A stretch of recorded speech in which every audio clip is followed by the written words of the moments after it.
वाले हैं जिसका नाम है from the diary of Anne Frank, और ये दी गई है क्लास 10th में, और बुक का नाम है फर्स्ट फ्लाइट। तो आइए देखते हैं इसके बारे में, इसमें क्या दिया गया है। यहाँ पर आप देख रहे हैं chapter number 4 from the diary of Anne Frank. Anne Frank के बारे में है ये पूरी कहानी, और ये एक डायरी है, और ये पूरी की पूरी घटना जो लिखी गई है एन फ्रैंक के द्वारा लिखी गई है। फ्रेंड्स, इसमें जितनी भी बातें लिखी गई हैं वो सभी चीज़ें, सभी बातें ऐसी हैं जो एन फ्रैंक ने फील की हैं, और ये कहानी है उस दौर की जब वर्ल्ड वॉर चल रहा था और नाजीज़ ने पावर गेन कर ली थी, और जो ज्यूज़ थे वहाँ पर उन पर अत्याचार करने शुरू कर दिए थे। और उसी में एक लड़की थी एन फ्रैंक, जो अपनी फैमिली और अपने 4 फ्रेंड्स के साथ में एक अपने फादर की ऑफिस बिल्डिंग में जाकर शरण लेती है, और वहाँ पर वो छिप जाते हैं। तब वो बहुत अकेलापन महसूस करती है और अपनी पूरी जितनी भी उसके गोल्डन मोमेंट्स थे उनको याद करती है, और उनको याद करते हुए एक डायरी में लिखती है। जब वो डायरी में लिख देती है, वर्ल्ड वॉर ख़त्म हो जाता है, उसके बाद में ये डायरी हाथ लगती है उसके पापा के। वो अकेले आदमी होते हैं जिनके पास ये डायरी होती है, या वो जो बचते हैं, अब वो इसको पब्लिश कराते हैं।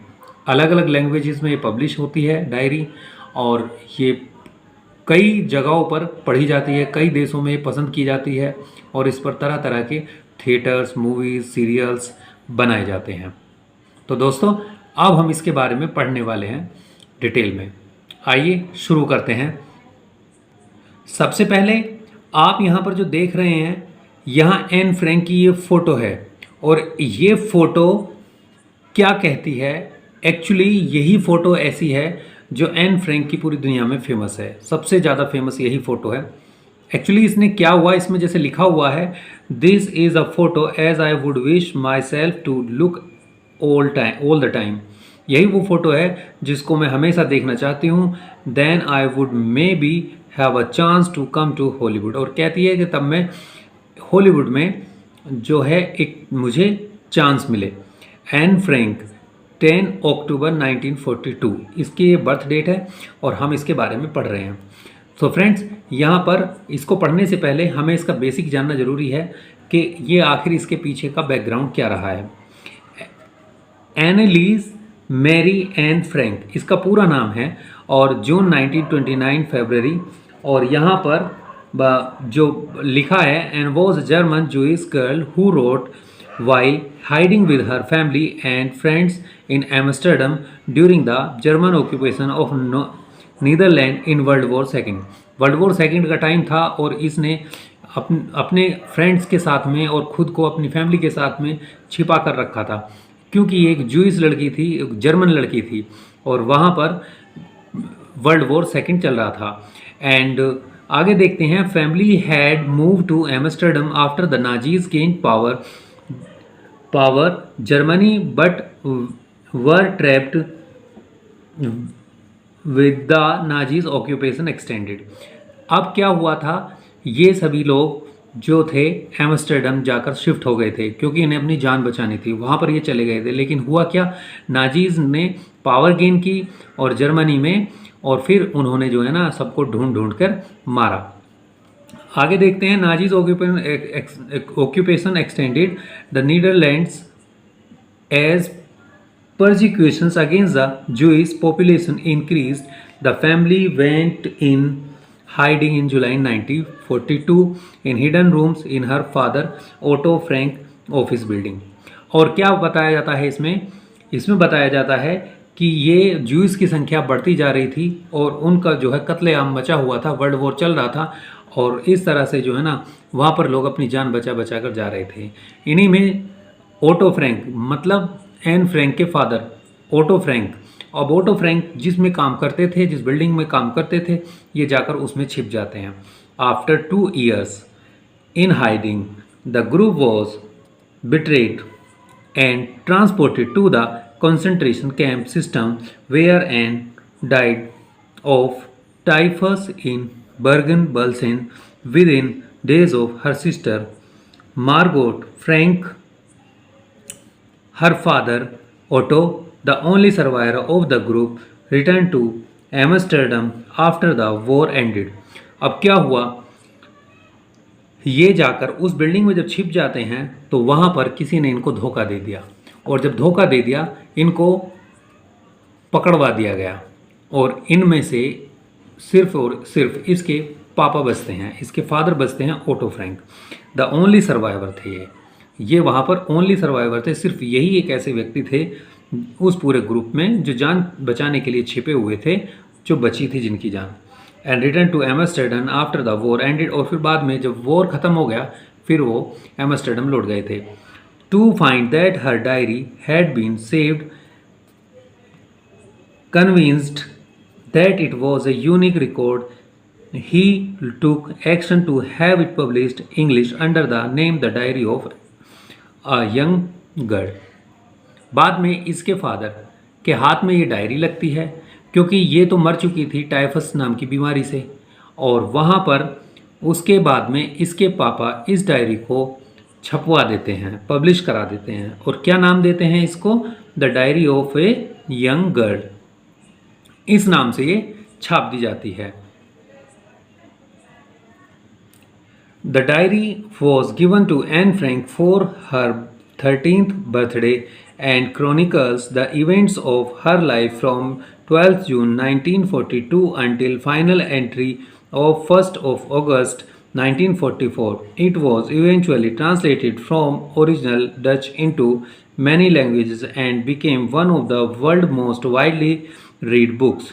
There have also been several films, television and theatrical productions and even an opera based on the diary. अब इसके बारे में आगे बताते हैं कि ये जो डायरी थी इसको एन फ्रैंक को इसके 13th बर्थडे पर मिली थी, और इसको बाद में जब ये हाथ आती है इसके फादर के, तो बाद में इसको ट्रांसलेट किया जाता है डच से इंग्लिश में, और इस तरह से ये सभी कई सारे देशों में छपती है, और ये उस समय की एक सबसे ज़्यादा फेमस बुक थी और सबसे ज़्यादा पढ़ी जाने वाली बुक थी।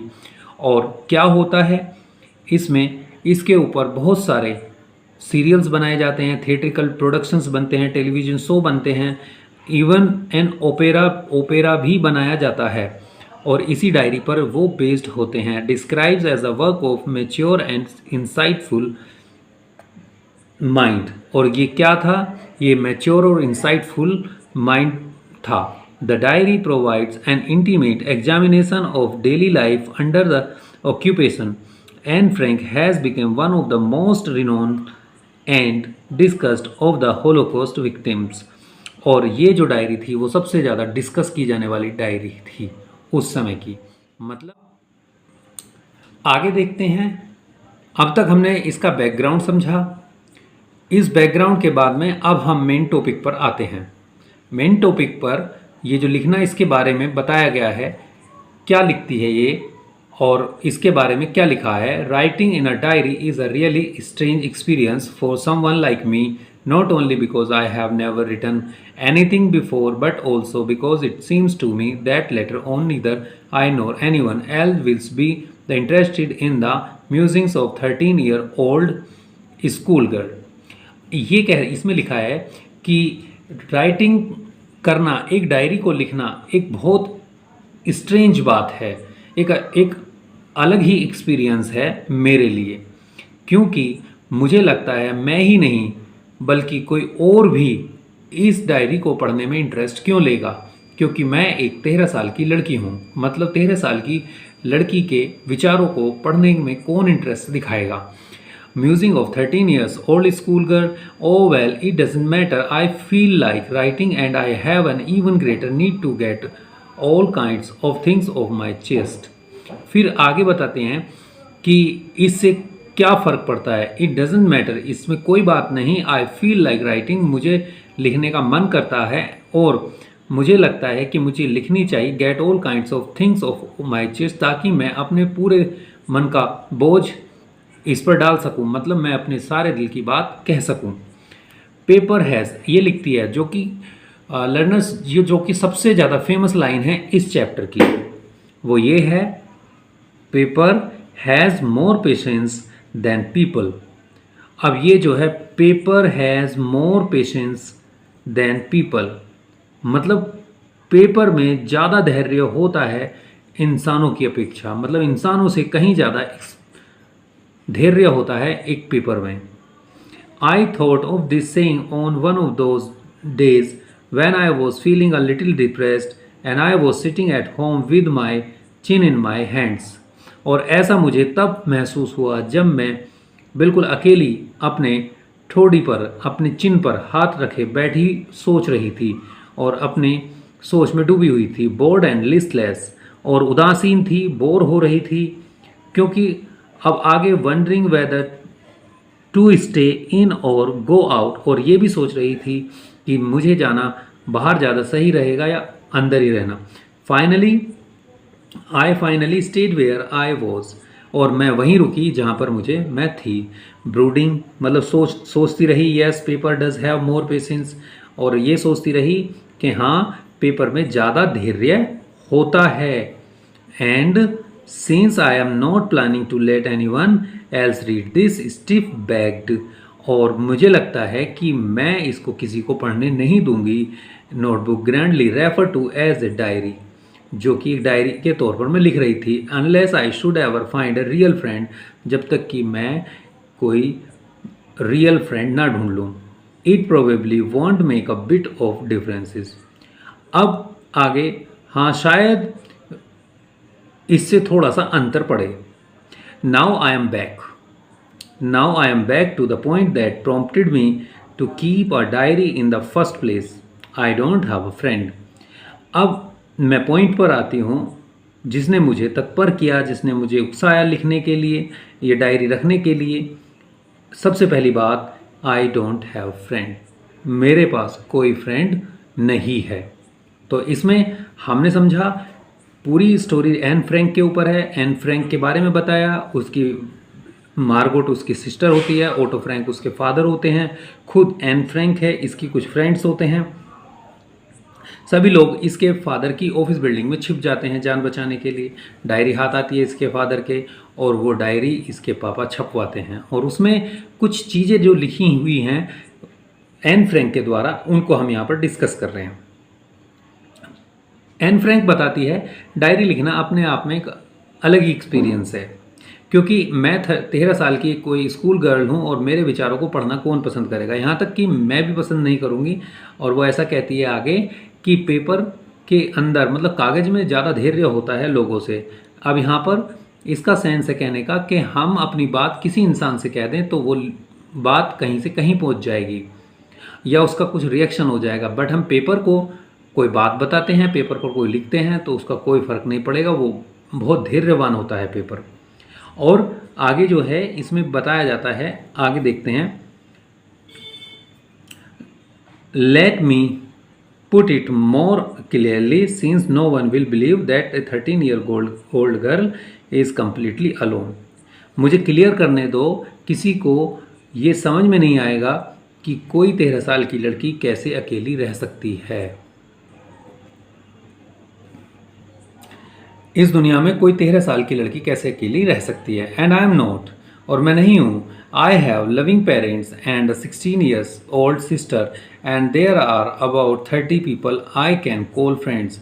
मैं अकेली नहीं हूँ क्योंकि मेरे जो है ना लविंग पेरेंट्स हैं जो मुझे प्यार करते हैं, और मेरी एक 16 साल की बहन भी है। And there are about 30 people, और 30 लोग हैं मेरी फैमिली में। आई कैन कॉल फ्रेंड्स, और मैं think about when I am with friends is having a good time. अब ये आगे बताती है कि मेरी फैमिली में करीब करीब 30 लोग हैं जिनको मैं अपना दोस्त कह सकती हूँ, और मेरी जो मुझे प्यार करने वाली मेरी लविंग आंट्स हैं वो भी हैं। एंड गुड होम है, और एक मेरा अच्छा घर भी है।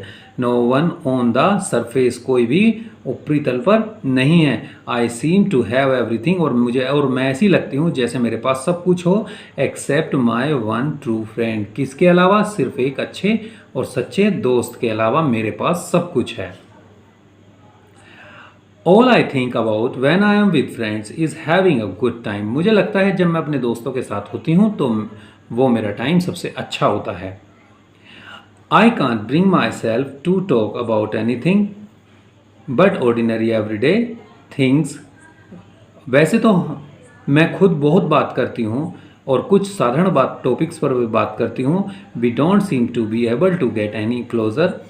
We don't seem to, हम ऐसे लगते नहीं हैं, to be able to get any closer, कोई हमारे पास आए. And that's the problem, यही प्रॉब्लम है. Maybe it's my fault that we don't confide in each other. और ये मेरा ही फॉल्ट है कि मैं किसी के साथ में ज़्यादा बातें खुलकर नहीं करती हूँ. In any case, that's just how things are. और किसी भी हाल में चीज़ें कैसी होती हैं. And unfortunately they are not liable to change. वो चीज़ें ऐसी हैं कि they are not liable to change, वो बदलने वाली नहीं है. मतलब इतना भरोसा है वो बदलने वाली नहीं है. This is why I have started the diary. इसीलिए मैंने डायरी लिखना स्टार्ट किया है. यहाँ से लेकर यहाँ तक इसका पूरे पैराग्राफ का मतलब है कि मुझे पूरी बात कहने दो. अब मैं अपनी बात क्लियर करके समझाती हूँ. मैं एक 13 साल की लड़की हूँ जो कि इस दुनिया में अकेली रहती हूँ. कोई यकीन नहीं करेगा, वैसे मैं हूँ भी नहीं अकेली, क्योंकि मेरे पास मेरे आंटी हैं, मेरे पेरेंट्स हैं, मेरी एक 16 साल की बहन है और सभी मुझे बहुत प्यार करते हैं. और फिर आगे बताती है कि मेरा 30 लोगों का परिवार है जिनको मैं अपना दोस्त कह सकती हूँ. और इस तरह से आगे बढ़ते हैं. To enhance the image of the long-awaited friend in my imagination. अब ये बताती है कि मैं अपनी जो इंतज़ार कर रही हूँ एक बहुत लंबे समय से मेरी फ्रेंड का, जिसकी मैं इमेजिनेशन कर रही हूँ. I don't want to jot down the facts in this diary. मैं अपने सभी फैक्ट्स डायरी में संक्षेप में नहीं लिखना चाहती हूँ. The way most people would do, जैसा कि लोग करते हैं. But I want the diary to be my friend. मैं डायरी को अपनी फ्रेंड चाहती हूँ. And I am going to call this friend Kitty. और मैं इसको अपनी दोस्त को नाम देती हूँ किटी, और मैं इसको किटी कहकर बुलाने वाली हूँ.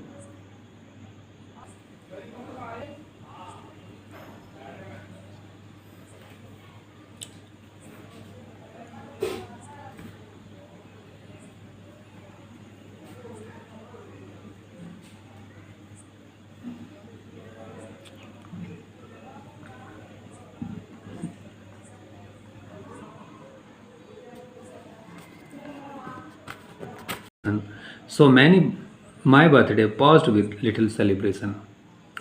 1941 में मेरी ग्रैंड मदर वो बीमार पड़ गई. उनका एक ऑपरेशन होना था. सो मेरा जो बर्थडे था वो बहुत ही छोटे से सेलिब्रेशन के साथ में ख़त्म हुआ था. ग्रैंड माँ डाइड इन जनवरी 1942 और मेरी ग्रैंड माँ मर चुकी थी 1942 में. No one knows how often I think, किसी को नहीं पता मैंने उन्हें कितना याद किया. Over and still love her, और मैंने उन्हें कितना प्यार किया. This birthday celebration in 1942 was intended to make up for the other. और ये समझ लो कि ये जो बनाया गया था सेलिब्रेशन बस कि औरों के लिए बनाया गया था, हमारे लिए नहीं बनाया गया था. And grandmother candle was lit along with the rest. और ग्रैंड मदर की भी एक मोमबत्ती साथ में जलाई गई थी.